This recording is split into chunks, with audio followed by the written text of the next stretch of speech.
barbs. We're gonna go over half pigeon and sleeping pigeon. I'm sort of in a pigeon stance right now. If I were in half pigeon, my chest would be lifted facing the front. If I were in sleeping pigeon, I would be hinging with my chest on the floor. If I say active pigeon for half pigeon at any time, please forgive me. My brain doesn't like to cooperate with me on a regular basis. The main priorities are 1, the internal rotation and the hip extension on the back leg, 2, the external rotation and the groin mobility in the front leg, and if you're in active pigeon, there is a back bend going on. The first pose and drill that we're going to do is frog.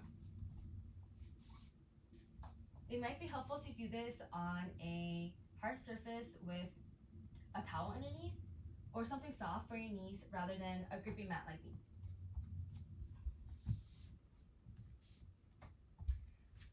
Come on your knees and maybe your forearms. Have your feet in line with your knees and your hips in line with your knees as well. First drill is alternating lifting one leg or one ankle up, then the other. Whoa. This works your internal rotation of your hips. You can also, after a certain amount of reps, just hold one side and take a breath or two, then lower. I like to do each leg separately because it helps me be more aware on which side is tighter. But you can also lift both of your ankles at the same time if you want. The next drill is tilting your tailbone, then tucking it. You'll probably be at home when you're doing this, so it doesn't really matter who's watching. Or maybe you do want somebody to watch. But either way, it is a win-win in a way. So, because this works your groin mobility.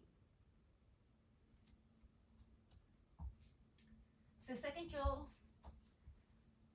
that will help is twisting in this pinwheel shape position, which is one of my favorite ostriches. Parallel your left leg towards the top and your right leg towards the side. Your knee is in line with your foot. Sit up straight.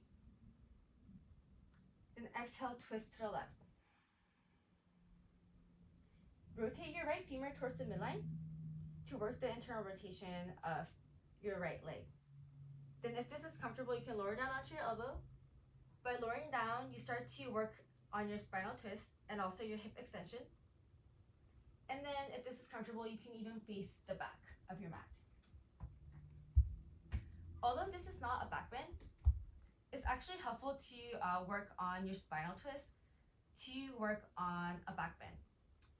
Spinal twists help neutralize your spine, but also work the muscles that help support your spine, specifically your obliques. So if your back feels safe, if your brain feels safe that your back is supported, you can get into a deeper back bend while working on twists, even if you don't specifically work your back bend, if that makes sense. Also, in a pigeon, depending how flexible or how open your hips are, you might feel like you might have to use your obliques a little bit more when you're in active pigeon, half pigeon. After you hold that for a couple of breaths, you want to do the other side, which I'm going to skip. The other drill that's helpful is actually coming into a pigeon, sort of. Parallel your shin to the top of the mat, even if you can't lower your hips. Then adjust your back leg and come onto your toes. Adjust your hands so you can support yourself. Then using the strength of your glutes, lower down and lift. Lower, lift. Even if you're only going a centimeter at a time,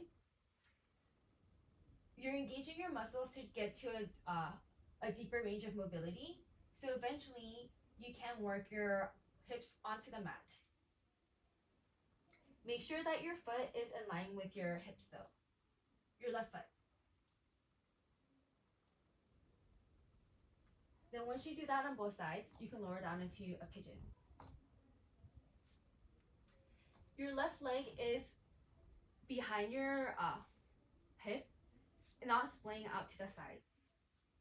Your right shin is trying to be parallel, but if your hips don't touch the mat, you can put a yoga block underneath here or even back here or both. Your foot is flexed to protect your knee, but if your knee is still hurting or if it's straining, your knee should not be straining. Bend your knee to get into more comfortable pigeon. Then even out your hips onto the mat. For active pigeon, lift your chest. You can place yoga blocks in front or to the side, or you can even walk your hands a little bit back into a little back bend.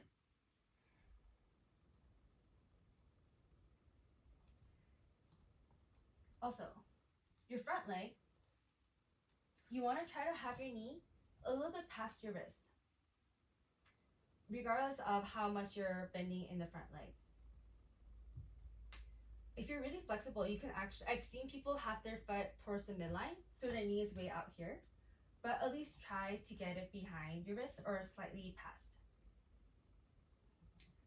For sleeping pigeon, hinge with a flat back. If you hinge with a flat back, as opposed to just like rounding, you're able to stretch your muscles at a lengthened position, which will maximize the benefit you will get from this pose, even if you can't parallel your shin or even out your hips onto the mat. And from here, you can just breathe into your hips.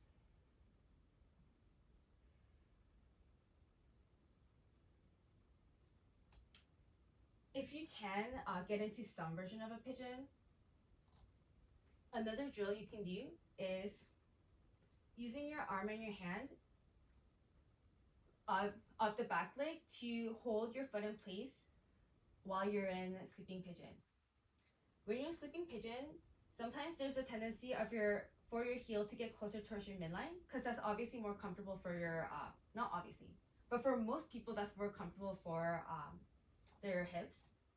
You just hold and lock your foot on your forearm so it doesn't slide down.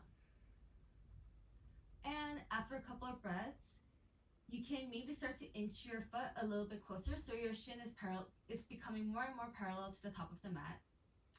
And because you're holding your forearm in place, you're able to breathe and able to hopefully release some tension that can build your flexibility of the front leg over time.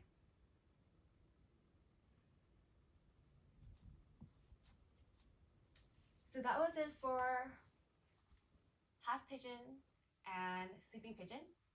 Thank you for watching.